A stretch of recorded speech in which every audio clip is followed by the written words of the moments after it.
Cuba Información. Tengo una forma más de adornarte la vida. No me digan más mentiroso, no me digan más. No me digan más mentiroso, no me digan más.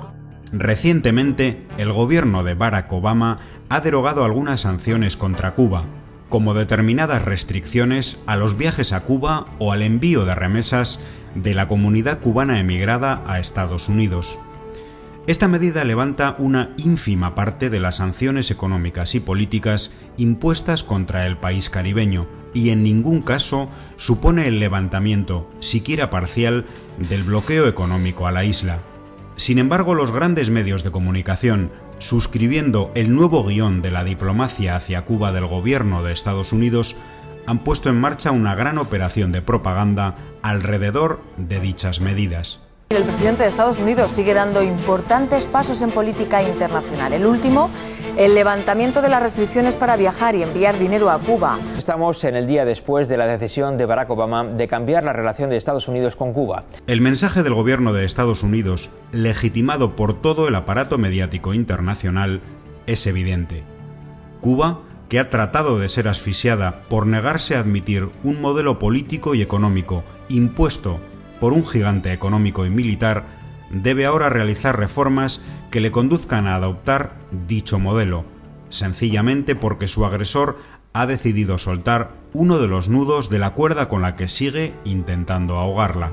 Debemos suponer que, igual que Estados Unidos ha cambiado su política hacia Cuba, haya también una cierta apertura en Cuba, ¿o esto es esperar demasiado? Lo razonable sería pensar que es el momento de que Cuba mueva ficha. Este mensaje único de los grandes medios es la justificación de la política de intervención histórica de Estados Unidos en Cuba, ahora maquillada por unas medidas sin duda positivas, pero que en absoluto afectan al fondo de la política de bloqueo. Habría que exigirle al régimen cubano que se produjera también algún tipo de gesto democratizador o al menos de avance que no hemos visto todavía. La propaganda mediática emplea además la exageración y el embuste. El titular del diario El País del día 14 de abril reza: Estados Unidos permite viajar libremente a Cuba. Una manipulación evidente de la realidad, ya que las medidas de Obama solo afectan a la comunidad de origen cubano, mientras el conjunto de la ciudadanía de Estados Unidos sigue teniendo prohibido viajar a Cuba. El mismo día, el editorial de El País, titulado La Hora de Cuba, iba más allá del apoyo a la política de intervención suave de la administración norteamericana en Cuba. Aprovechaba para posicionarse, una vez más, contra los gobiernos de izquierda de América Latina, usando el insultante término de populista y tratando de borrar la historia del imperialismo de Estados Unidos en la región, al afirmar lo siguiente: también para ellos podría estar aproximándose la hora de la verdad, en la medida en que los movimientos diplomáticos de Obama limitan la eficacia de la retórica antiimperialista. Algo lógico en el país si tenemos en cuenta que el grupo multinacional Prisa ha visto frenada su expansión empresarial de compra de diarios, radios, canales de televisión y editoriales de América Latina por las posiciones de defensa de la soberanía nacional de los citados gobiernos de izquierda. El tema Cuba demuestra que el pluralismo informativo es papel mojado en los grandes medios.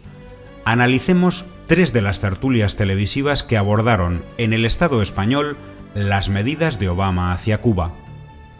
El espacio La Mirada Crítica del canal privado Telecinco realizó en la misma mañana del mismo día 16 de abril 2 tertulias, en las que participaron 3 y 5 personas respectivamente, presentadora incluida. Ni una sola de ellas se posicionó abiertamente a favor de las posiciones de la Revolución cubana. Lo que pasa es que Cuba es víctima de un régimen absolutamente dictatorial, obsoleto. Le da igual fusilar, como ha hecho, encarcelar y mantener a un pueblo oprimido durante 50 años, ¿no? En la tertulia del canal público Televisión Española 24 horas, las 4 personas del panel, incluido el presentador, refrendaron el mismo mensaje de ataque al gobierno cubano. Al régimen cubano se le acaban los pretextos. Yo estoy convencido de que gran parte de la razón de la supervivencia de la dictadura en Cuba ha sido la ley Helms-Burton. Lo que hay es un gran fracaso económico y social en Cuba. En otro canal público, en este caso la televisión vasca Euskal Telebista, las 8 personas de la tertulia, incluidos presentador y presentadora, descalificaron igualmente al gobierno cubano. Hay que pedir el fin de la dictadura y la transición hacia la democracia. Es vergonzoso cómo se vive allí. Solo vive el Politburó del Partido Comunista bien. Los informativos diarios de televisión, en un tono aparentemente más neutral, dieron voz absolutamente preferente a la llamada disidencia cubana. Ninguno de los noticieros de mayor audiencia entrevistó a intelectuales afines a la Revolución cubana, a representantes del gobierno de la isla o a miembros del movimiento de solidaridad con Cuba en el Estado español. Los grandes medios presentan a los denominados disidentes como si fueran una fuerza autóctona de oposición política, pero ocultan deliberadamente su probada dependencia económica y política del gobierno de Estados Unidos. Un grupo de disidentes cubanos encabezados por el expreso político Héctor Palacios y el activista Elizardo Sánchez Santa Cruz enviaron una carta al presidente Obama para pedirle un uso eficiente de los 48 millones de dólares que anualmente Washington destina a la oposición interna. Algo que sería inaceptable en cualquier estado del mundo, que un grupo político sea financiado por una superpotencia extranjera que bloquea al país y que trabaja con sus mismos fines, es legitimado por los grandes medios, gracias a su control de las fuentes de información y de opinión y a sus instrumentos de censura informativa.